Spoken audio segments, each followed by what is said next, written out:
Boa tarde, alunos do 8º ano C, tudo bem?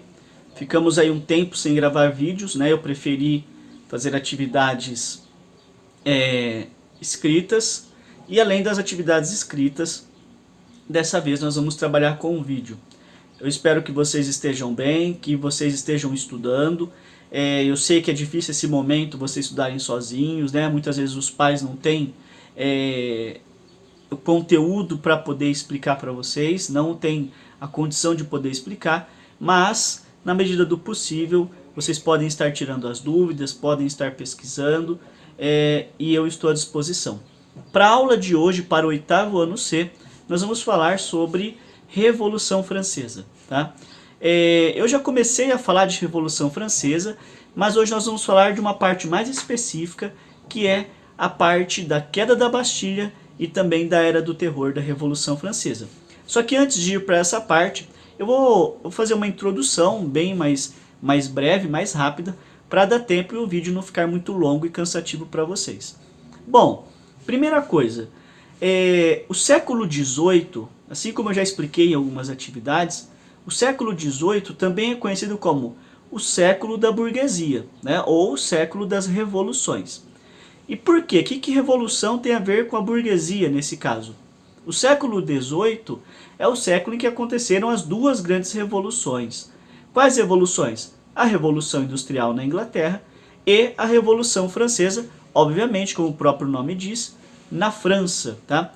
Essas duas revoluções ocorreram lideradas por uma categoria social que nós chamamos de burguesia. O que é a burguesia? Genericamente, tá? Não é o correto, mas genericamente seriam os comerciantes, os produtores, mas burguesia é uma categoria social que surgiu lá dos pobres, dos servos da Idade Média, que trabalhavam com o comércio, com a produção e enriqueceram. Só que a burguesia não era uma categoria social que tinha os mesmos privilégios que um nobre. Né? O nobre é aquele que nasce nobre, é aquele que tinha a terra, que tinha privilégios. A burguesia não, a burguesia via dos pobres que se tornou rica, ou seja, não tinha direitos, não tinha privilégios. Isso tem a ver com as revoluções, porque o fato de não ter direitos, de querer poder, de não ter privilégios, de pagar muitos impostos, vai levar a burguesia no século XVIII a promover duas grandes revoluções, como eu já comentei. Por isso que o século XVIII é chamado como o século da burguesia ou o século das revoluções. Claro, obviamente que muito embasado e pautado, né, estruturado nas teorias iluministas, também criadas pelos burgueses na sua maioria. Bom, sobre a Revolução Francesa, vamos entender o seguinte. A Revolução Francesa ocorre principalmente porque existia na França, no início do século XVIII, uma população que sofria muito com a miséria, com a fome, com a falta de trabalho, com problemas de moradia, com abusos do poder político, do poder do rei, com um sistema em que favorecia a igreja, favorecia a nobreza, favorecia o próprio rei e a sua família e desfavorecia a burguesia e o povo. Tá? Então vamos pensar, na França do século XVIII tinha lá em cima o rei, depois a igreja e a nobreza, ok? Igreja e nobreza. Esses favorecidos pelo rei. E lá embaixo existia o quê? A burguesia e o povo, que alimentavam todo esse sistema e não tinham direitos. Esse contexto vai fazer com que os dois que estão embaixo queiram fazer uma revolução para mudar o sistema. Tá? Que tipo de rei era esse? O rei e a rainha eram pessoas que naquela época acabavam com o dinheiro dos cofres públicos, gastavam em festas, gastavam com joias, né, principalmente a rainha, gastava com joia, gastava com vestidos. Era assim, vamos imaginar o Brasil hoje, né, em que os políticos pegam dinheiro público e gastam com o que querem, né? Fazem viagens, levam a família. Havia esse tipo de abuso na França. E, ao mesmo tempo, havia uma população muito pobre e uma burguesia que tinha dinheiro, tinha informação, mas que não tinha poder. Tá? Então, a burguesia vai liderar a revolução, tá? Vai liderar os pobres, com a promessa de que, tomando o poder, mudando a estrutura daquela época, os pobres passariam a ter uma vida mais igualitária, ou seja, daí o lema igualdade, liberdade e fraternidade. Uma vida mais igualitária, uma liberdade para todos e a fraternidade. O que seria a fraternidade? A ideia de que todos lutam juntos pela nação, todos sejam iguais, tá? Bom, o que acontece? A burguesia vai, vamos dizer assim, lançar as bases teóricas da revolução. Então a burguesia, com base nos ideais iluministas, vai falar para o povo, olha gente, o rei está lá, mas o rei não precisa estar lá. Nós podemos mudar a situação. Imagine um mundo em que todos nós vivamos de forma igualitária. Imagine um mundo em que todos nós sejamos tratados como seres humanos, em que todos nós tenhamos os mesmos direitos. Isso, para uma população faminta, para uma população miserável, em que o pai, né, precisava lá trabalhar o mês inteiro para comer metade do mês, isso era uma boa ideia. Então, vai acontecer em 1789 o que a gente chama de queda da Bastilha. Os pobres vão pegar em armas, junto com a burguesia, vão invadir a Bastilha, que era uma prisão.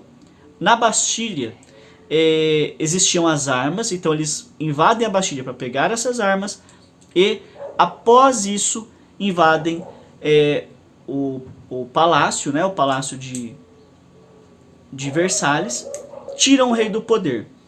Num primeiro momento, eles tiram o rei do poder e mantêm o rei preso. Só que o rei foge, depois em outro momento o rei é pego, o rei e a rainha são pegos e são levados à execução. E é um momento em que surge um instrumento de matança que a gente chama de guilhotina. Né? A guilhotina foi criada por um médico chamado Dr. Guillotin.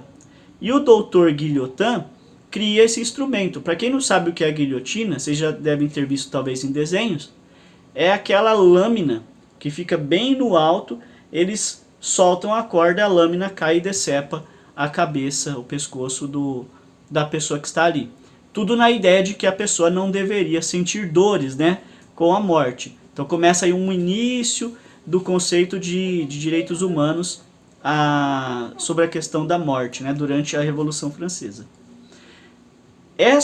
O uso da guilhotina dá início também a uma era que a gente chama a Era do Terror. Então eles matam o rei, né, executam o rei e a rainha e tomam o poder. Então a burguesia toma o poder na França. Veja que a revolução está em andamento. Ou seja, a França deixa de ser governada por um monarca, por um rei, e passa a ser governada por um corpo de pessoas que, na sua maioria, fazem parte da burguesia. Para a gente ir finalizando, essa burguesia começa um momento em que é conhecido como Era do Terror. Por que Era do Terror? Porque quando uma pessoa não está no poder, ela é uma pessoa. Quando ela está no poder, ela é outra pessoa. Por que eu estou dizendo isso? Porque a burguesia, quando toma o poder, começa a perseguir, a caçar pessoas que eram contrárias às suas ideias. Então veja, a burguesia queria ideias diferentes antes. Mas agora, quando está no poder, já não quer mais essas ideias tão diferentes assim, né? Quem não concorda comigo vai para a guilhotina. Então morreram milhares de pessoas durante essa Era do Terror. Justamente essas eram pessoas que não concordavam com as ideias da burguesia. Tá? Então havia um abuso de poder.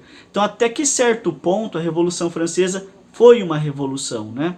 Se os pobres continuaram pobres, os pobres continuaram miseráveis, mas algumas coisas surgiram, né, com a Revolução Francesa.